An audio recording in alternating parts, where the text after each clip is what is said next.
Hello, my future employer.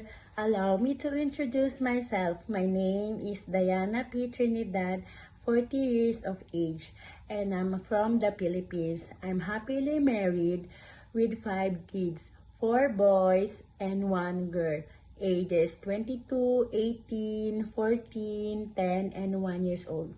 My educational background, I'm on college level. I took business administration, major in business management in Columban College, Olongapo City.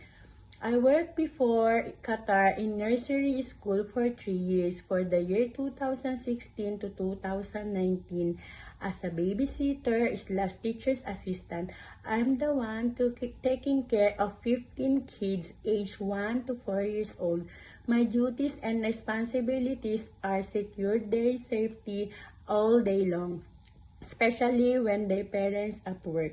I am the one assist with them with personal hygiene, including dressing and diaper changes.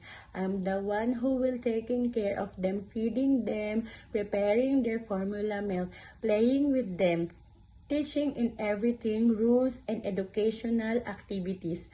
I can also give the kids additional attention and instruction. Along with that, I can also cleaning the school, like vacuuming, mopping, cleaning the bathroom. Mom, sir, if you will give me a chance to hire me, I promise I will not leave you as much as you need me.